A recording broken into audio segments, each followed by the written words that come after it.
East বেঙ্গলের যে AFC match আলটেন আসিরের এগেনস্টে, তাদের ব্যাপারে আমরা যে কথা বলতে চলেছি।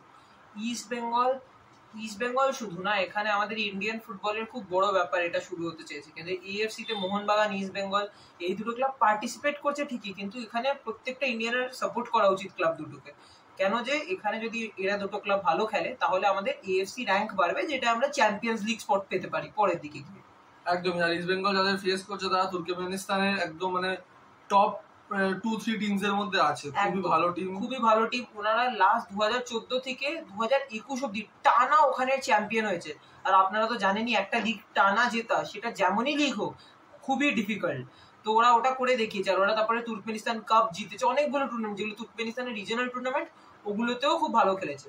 আর প্লাস ওরা এএফসি তেও অনেক ভালো খেলেছে। ওরা এএফসি তে ইন্ডিয়ান ক্লাবদের তুলনায় ওরা অনেক বেটার, কেন যে ওরা এএফসি ফাইনাল অব্দি পৌঁছেছিল, এটা এএফসি কাপের হয়, সেটা অব্দি পৌঁছেছিল। আর এদিকে যদি দেখতে হয় আমাদের ইস্ট বেঙ্গল এবছর খুব ভালো টিম করেছে, খুব ভালোভাবে নিজেদেরকে মানে জোরগুলোকে, যেগুলো উইকনেস ছিল সেগুলো নিজেদের পাওয়ার বানিয়ে নিয়েছে মানে কাজ কদাদের কোচিং এর আন্ডারে। তো ভালো আমার মনে হয় ফাইট দেবে একদম।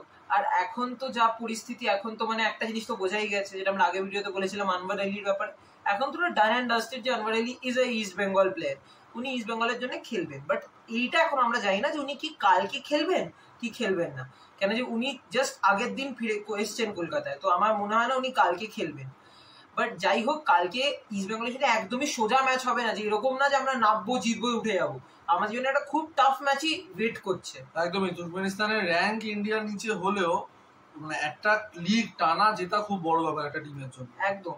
আর এই টিমটাকে আমি বলে রাখি, এই টিমটাকে কাল স্কোয়াড্রাত আগে ফেস করেছে। যখন বেঙ্গালুরু এফসি এএফসি তে পার্টিসিপেট করেছিল, তখন কোয়ার্টার ফাইনালে এই টিমটাই বেঙ্গালুরু এফসি কে নক আউট করেছিল। আর এবার যদি আমরা একটা জিনিস দেখি, বেঙ্গালুরু এফসি কিন্তু ওই সিজনে আইএসএল এর চ্যাম্পিয়ন হয়েছিল।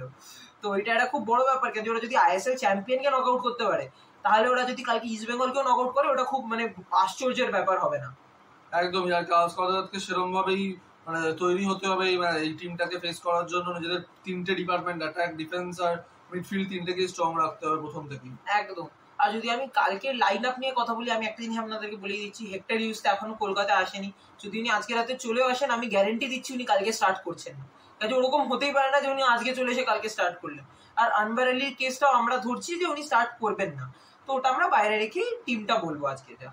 তো আমার মনে হয় গোলে প্রাপসু খানি স্টার্ট করছেন। মানে আমার মনে হয় কালকে ইস্ট বেঙ্গল 3-5-2 ফরমেশনে যাবে, কেন যে ক্লেটন আর দিয়ামান্তাকসকে একসাথে খেলালেও কোচ খেলাতে পারে। হ্যাঁ, আমার মনে হয় মানে প্রথমে আমার মনে হয় ফার্স্ট হাফটা একটু দেখুক অপোনেন্ট টিমটা কেমন, মানে ওরা অ্যাটাক করছে। কারণ লাস্ট যে কয়েকটা ম্যাচ ওদের মানে খেলেছে খুব অ্যাটাক করে, মানে অনেক গোল মার্জিন দিয়েছে। তো যদি ডিফেন্সটা স্ট্রং করতে চায়, সেটা কাজ কদরাতের থিংকিং গ্রুপের উপর ডিপেন্ডেন্ট থাকবে। ইস্ট বেঙ্গল তো নরমালি 4-3-3 তে যায়, যদি আমরা সেই ফরমেশনেই দেখি তাহলে গোলে তো আমার মনে হয় কালকের জন্য দেবজিৎকে আমি দেখতে চাই। কেন যে কালকে একটা খুব বড় মাপের ম্যাচ, কালকে হেরে যাওয়া মানে আমরা ACL 2 পৌঁছবো, আমরা ACL 3 খেলবো।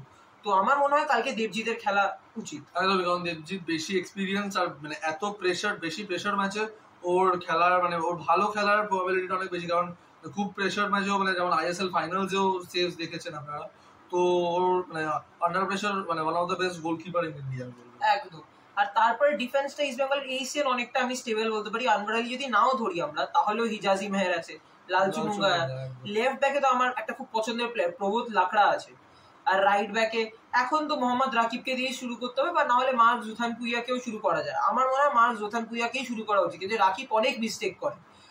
এবার মিডফিল্ডটা ইস্ট বেঙ্গলের এবার আমি বলতে পারি যে খুব খুব খুব ভালো মিডফিল্ড, যেখানে জিকসন সিং আছেন, যেখানে সাউল ক্রেসপো আছেন, আর মাদি তালাল আছেন। আর তালালের ব্যাপারে তো মানে কিছু মানে খুবই ভালো প্লেয়ার। সিজনের শুরুতেই বলে দিয়েছে তালাল কি প্লেয়ার পারফরম্যান্সের উপর দেখিয়ে দিয়েছে। আর তালাল যা আমি বলতে চাই যে যে দুটো ডুরান্ডের ম্যাচ ইস্ট বেঙ্গল জিতেছে, দুটোতেই ম্যান অফ দ্য ম্যাচ কিন্তু মাদি তালাল হয়েছে। তো সেটা আমাদের সবাইকে দেখতে হবে।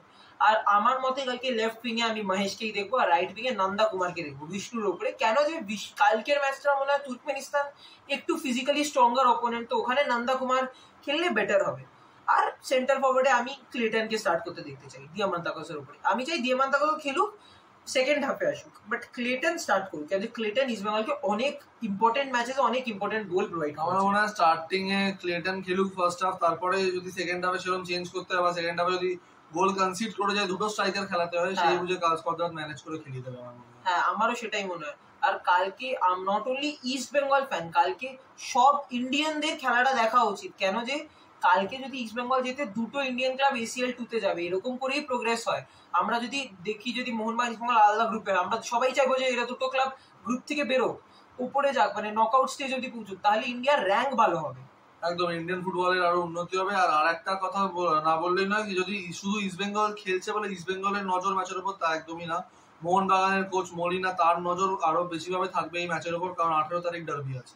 একদম। আর ডার্বির জন্য সবাই প্রিপেয়ার করছে নিজেকে।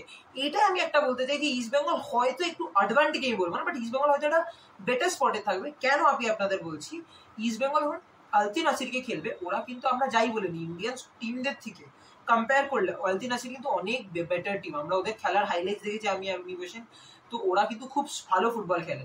যখন ওরা এত একটা স্ট্রং অপোনেন্টকে ফেস করবে, তো আমার মনে হয় মোহনবাগান ম্যাচটা ওরা হালকা একটু লাইটলি নিতে পারে।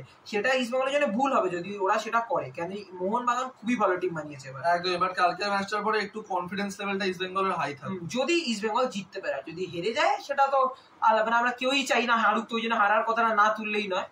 আর আরেকটা জিনিস, এখনো টিকিট অ্যাভেলেবেল আছে, আপনারা বুক মাই শোতে টিকিট কাটতে পারেন। এখনো D2 স্ট্যান্ডার্ড আমার মনে হয় টিকিট আছে, তো আপনারা ওটা কাটতে পারেন। আমরা বলবো যে সবাই যান, মাঠ ভরে খেলা দেখুন। কেন যে এটা দেশের জন্য খেলা হচ্ছে, এটা কোনো একটা পার্সোনাল ক্লাব বা কোনো একটা পার্সোনাল উইয়ের খেলা না, যে ইন্ডিয়ার জন্য খেলা হচ্ছে, এটা ইন্ডিয়ার জন্য খেলা হচ্ছে। যে আমরা দেখেইছিলেন মুম্বাইয়ের পুয়ার পারফরমেন্স, মুম্বাই তাও খেলেছে, পুয়ার পারফরমেন্স বলা উচিত না, আমাদের কাছে কোনো চ্যাম্পিয়ন্স লিগ স্পট নেই। মানে একটা এত বড় দেশ হয়, আমাদের কাছে AFC তেও চ্যাম্পিয়ন্স লিগ স্পট নেই, এটা তো খুব খারাপ। আমরা যদি ACL 2 তে অ্যাটলিস্ট শেষের দিকে, আমি বলছি না মোহনবাগান ইস্ট বেঙ্গল চ্যাম্পিয়ন হবে, তাই আমি বলছি অ্যাটলিস্ট যদি আমরা কোয়ার্টার ফাইনালেও পৌঁছই, সেটাও অনেক বড় ব্যাপার যে কোনো একটা ইন্ডিয়ান টিমের জন্য। তো এটা আজকের ভিডিওটা আমরা এই অবধি রাখবো। আশা করছি কালকে আপনারা ম্যাচটা দেখবেন, সন্ধ্যে 7টা থেকে ম্যাচ আছে, জি 24 ঘন্টা ওটার লাইভ টেলিকাস্ট দেখাবে, ইস্ট বেঙ্গল ওই করে দিয়েছে। আশা করছি ইস্ট বেঙ্গল জিতবে, আর আমরা মোহনবাগান ইস্ট বেঙ্গল AFC-র মাঠে প্রথমবার দেখবো। একদম। Thank you guys. আপনাদের যদি এরকম ভিডিও দেখতে ভালো লাগে, লাইক আর সাবস্ক্রাইব করবে, আর নোটিফিকেশন বেলটাও প্লিজ দাবিয়ে দেবেন।